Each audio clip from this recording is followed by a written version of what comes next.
अस्सलाम वालेकुम। आज जिस पर्सनैलिटी डिसऑर्डर के हवाले से हम बात करेंगे उसका नाम है हिस्ट्रॉनिक पर्सनैलिटी डिसऑर्डर। अक्सर बेशतर आपने सोशल गैदरिंग में, कुछ सेलिब्रिटीज़ में और कुछ एरियाज़ में ऐसे लोग होते हैं जो बहुत ज़्यादा नुमायाँ दिख रहे होते हैं और बहुत ज़्यादा अटेंशन चाह रहे होते हैं। मेरा नाम आमिर है, मैं एक psychologist, reiki master and therapist हूँ। हिस्टोरिक पर्सनैलिटी डिसऑर्डर की पहचान के लिए हमारे पास 8 किस्म का क्राइटेरिया होता है। 8 में से 5 मर्ज करना चाहिए, तब हम किसी को कह सकते हैं वाक़ई इसके साथ हिस्टोरिक पर्सनैलिटी डिसऑर्डर का इश्यूज़ है। अगर इनकी एज लिमिट की बात की जाए तो ये 18 साल से 20 साल के दरमियान इनको कंसिडर किया जाता है, वाक़ई इनके साथ ये प्रॉब्लम है। अक्सर बेशतर आपने देखा होगा कुछ लोग होते हैं बहुत ज़्यादा ड्रामेटाइक, इमोशनल बिहेवियर के साथ, अटेंशन सीकर होते हैं, बहुत ज़्यादा एक्सट्रोवर्ट होते हैं और सिर्फ़ वो अपने आप को ही बहुत ज़्यादा फ़ोकस में रखना चाह रहे होते हैं। इसके कौन से ऐसे क्राइटेरिया जिससे इनको पहचाना जा सके? सबसे पहले जो इनका क्राइटेरिया आता है वो आता है इनका सेंटर ऑफ अटेंशन। ये हर जगह अपनी एक अटेंशन माँगेंगे। अगर किस एरिया में, किसी गैदरिंग में या किसी सोशल एरिया में इनको अगर अटेंशन नहीं मिल रही है तो ये अनकम्फर्ट महसूस करेंगे। यानी कि इनके पास भले से तालीम ना हो या कोई ख़ास स्किल्स ना हो, बस इनको अटेंशन मिले। इसके अलावा इसका सेकंड जो क्राइटेरिया आता है वो आता है सेक्सुअल सेडक्टिव बिहेवियर का। ये जज़्बाती तौर पर कोई भी मेल फीमेल दिखाएँगे तो जज़्बाती तौर पर बहुत ज़्यादा अपने आप को सराउंडिंग में, लेकिन जब इनसे उस टॉपिक पे बात की जाएगी तो अंदर इनके बिल्कुल भी ज़ीरो इमोशंस होंगे। इसके जो थर्ड क्राइटेरिया आता है वो शैलो इमोशन शिफ्टिंग का आता है। मिसाल के तौर पर ये सामने वाले से बात तो करेंगे, लेकिन सामने वाले शख्स को बिल्कुल भी महसूस नहीं होगा वाक़ई इसने दिल से बात करी या नहीं करी, ऊपरी-ऊपरी बात करेंगे। और बाज़ दफ़ा ऐसे बिहेवियर दिखाएँगे जिससे सामने वाला बिल्कुल पहचान जाएगा, ये तो नॉर्मल से ज़रा ज़्यादा है। इसका जो चौथा पॉइंट आता है वो आ जाता है इनका फिज़िकल अपीयरेंस का। अब इनकी फिज़िकल अपीयरेंस को अगर देखा जाए तो फिज़िकल अपीयरेंस इनकी ऐसी होती है, मिसाल के तौर पर बहुत ज़्यादा यूनिक तरीके से पहनना, इनकी गुफ्तगू हो गई, इनके अल्फाज हो गए और यानी कि कोई भी शादी या कोई भी तकरीब में इनका माहौल, इनका ड्रेसिंग बिल्कुल अलग ही नज़र आएगी और ये बिल्कुल यूनिक नज़र आएँगे। इसका पाँचवाँ पॉइंट आ जाता है स्पीच से मुतालिक।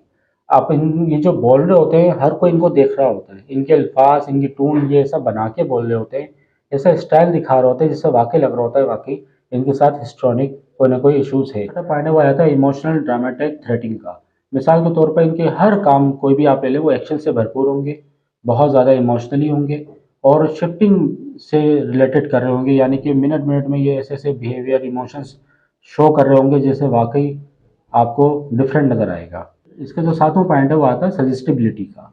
हर एक की बात को बहुत जल्दी से मान लेते हैं। अगर कोई भी इनकी प्रॉब्लम में है, कोई भी इनको समझा रहा है, भले से किसी तरह से सही है, गलत है, ये नहीं तहकीक करेंगे।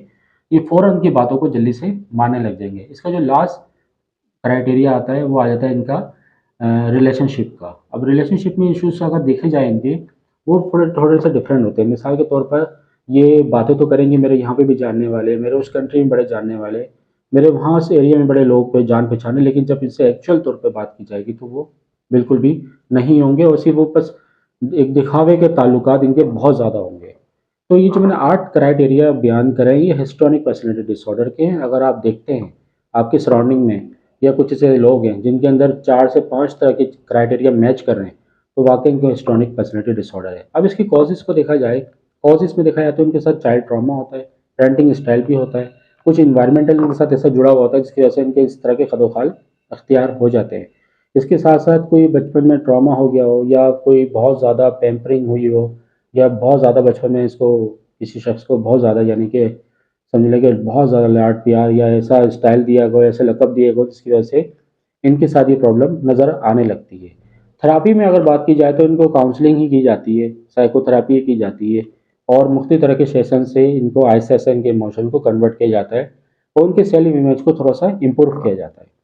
अगर आप सराउंडिंग में अगर कोई ऐसे शख्स हैं, चाहे वो मेल है, फीमेल हैं, तो अगर आप थेरेपी काउंसलिंग कराना चाहते हैं तो आप मुझसे राब्ता कर सकते हैं। मेरा नंबर और लोकेशन स्क्रीन पे शो हो रही होगी।